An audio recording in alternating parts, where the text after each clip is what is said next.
Hello everyone, welcome back to my channel living with meow. बहुत सारे बच्चे मुझसे यही पूछते हैं, ma'am which subject is good for UGC NET, किस में ज़्यादा स्कोप है, किस में ज़्यादा जॉब अपॉर्चुनिटीज़ हैं एंड किसका एग्ज़ाम ईजी होता है।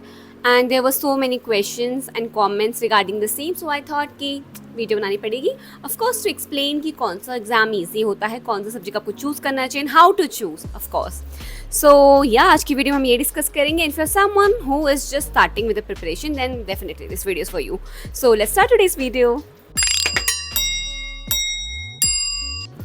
Okay, so starting from as we know UGC NET बहुत सारे सब्जेक्ट्स में होता है and I have seen experience asking क्या इंग्लिश में ज़्यादा स्कोप है, क्या पॉलिटिकल साइंस में है, क्या मास कम्युनिकेशन में है और other subjects as well.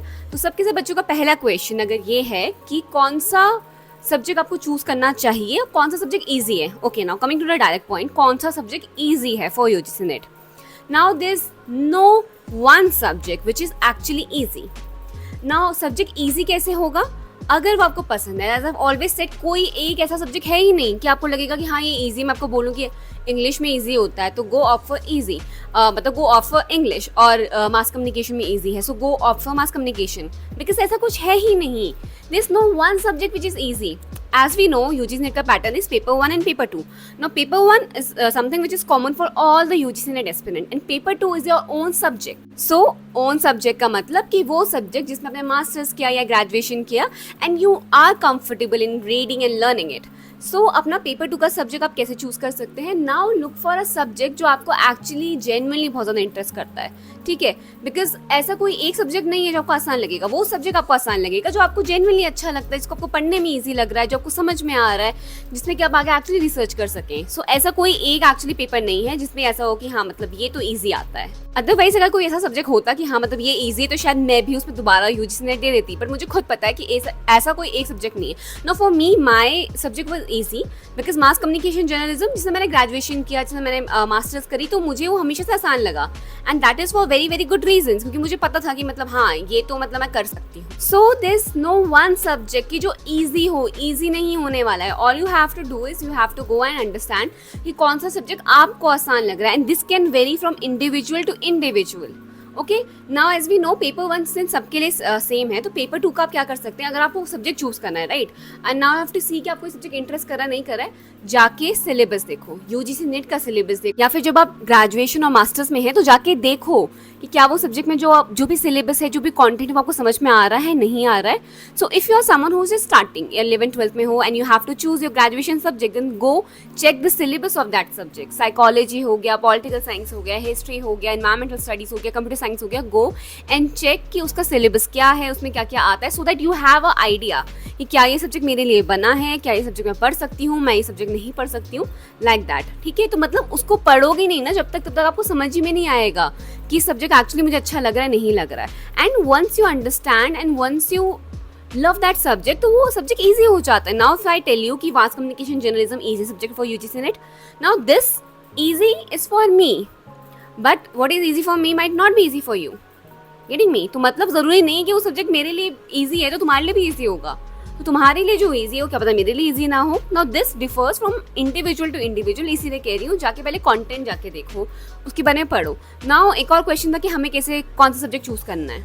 Same answer, कौन सा सब्जेक्ट चूज करना है, कौन सा करना चाहिए, ये आप पे है। जब आप इसे पढ़ेंगे समझेंगे, because knowledge is going to make the difference. The more knowledge you will have, the easier the path will become. Assistant professor बनने का पाथ हो गया, पीएचडी करने का, वो सब कुछ ईजी हो जाएगा, रिसर्च के लिए ईजी हो जाएगा अगर आपको अपना सब्जेक्ट अच्छा लगता है तो। अब नाउ टेलिंग यू एक और सब्जेक्ट जो कि बहुत ही मतलब एक क्वेश्चन जो बहुत ही कॉमन था, विच वाज किस सब्जेक्ट में ज़्यादा स्कोप है। Yes, now this is a question जिसका एक्चुअली कोई कॉमन आंसर नहीं है। इज कि सी देयर आर सर्टेन सब्जेक्ट जिसमें बहुत ज़्यादा स्कोप है, और वो सब्जेक्ट्स कौन से होंगे जहाँ पे एक्चुअली जिन सब्जेक्ट के बहुत सारे यूनिवर्सिटीज़ हैं, कॉलेजेस हैं। Now like English, we have this subject in every university, private में हो गया, गवर्नमेंट में हो गया। इसकी वैकेंसीज जब आप देखेंगे, what you can do is pass के 2-3 साल में जाके गवर्नमेंट की वैकेंसीज देखो कि असिस्टेंट प्रोफेसर की जो सरकारी नौकरी निकली है उसमें कितनी वैकेंसी किस सब्जेक्ट की निकली है, तो यू विल सी कि मतलब किसके सब्जेक्ट में। पॉलिटिकल साइंस में बहुत आती है, हिस्ट्री में बहुत आती है, इंग्लिश में बहुत आती है, साइकोलॉजी में बहुत आती है, पीएचडी की सीट से बहुत आती है। तो ऐसे करके ऑब्वियसली उसमें स्कोप ज़्यादा है क्योंकि वैकेंसी ज़्यादा है, बट उसमें कंपटीशन भी ज़्यादा है। लेकिन साइकोलॉजी अगर 100 लोगों को जेआरएफ मिल रहा है तो साइकोलॉजी की जो एक्सपीरियंस है वो भी बहुत ज़्यादा है। ओके नाउ मेरे सब्जेक्ट में जैसे कि जो जेआरएफ था वो 12 से 13 बच्चों को मिला बस, तो मेरे सब्जेक्ट में एस्पिरेंट भी 10,000 12,000 इतने में होते हैं। तो मतलब कंपटीशन भी एक्चुअली जितना ज़्यादा होगा, but obviously it's a good what the good thing is कि गवर्नमेंट में वैकेंसी बहुत निकलती है। Now like in my subject there was only one vacancy for general category, right. तो मतलब जो मैंने देखा हमारे इसमें इधर आएगी नहीं आएगी। पीएचडी का भी सेम है, पीएचडी की भी रेयरली कोई सीट आती है बिकॉज बहुत सारी यूनिवर्सिटीज़ में मास कम्युनिकेशन जर्नलिज्म, बिकॉज ये एक काफ़ी प्रैक्टिकल बेस्ड और स्किल बेस्ड सब्जेक्ट, तो ज़्यादा थ्योरी वाला चीज़ें नहीं आती हैं। Mostly students go for the corporate job और इन द मीडिया इंडस्ट्री, तो वो स्पेसिफिकली वहाँ काम करने लग जाते हैं, इसकी वजह से इसमें नहीं ज़्यादा आती है।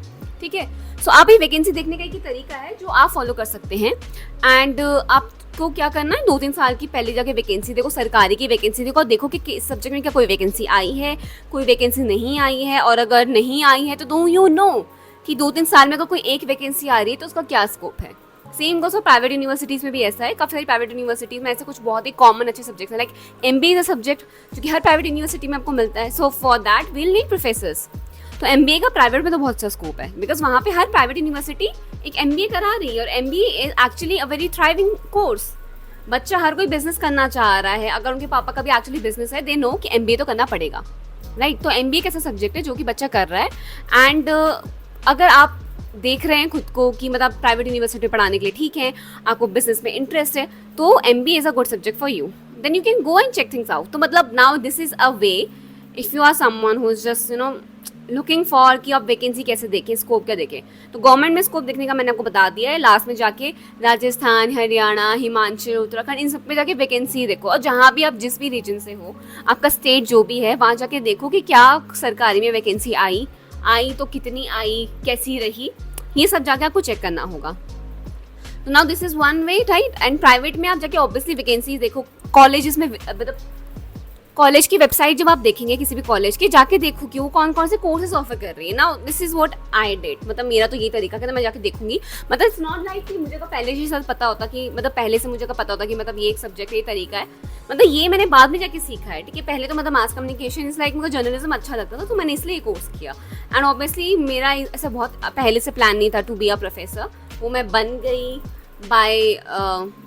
Bye choice and by faith as well. But yeah मतलब अगर शायद से मुझे पहले पता होता तो I would have maybe और maybe not change my subject, I don't no.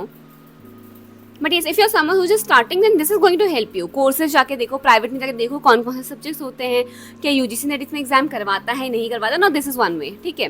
तो आप इस तरीके से देख सकते हैं। And I guess this is the only तरीका through which you can know कि आप इसमें स्कोप है नहीं है। स्कोप देखने का ये तरीका है, वैकेंसीज कितनी आ रही हैं, कितना ज़्यादा कंपटीशन है, कितने बच्चे अपेयर करते हैं, कितनी कट ऑफ जाती है। Okay, now this is one way. And या दैट्स इट।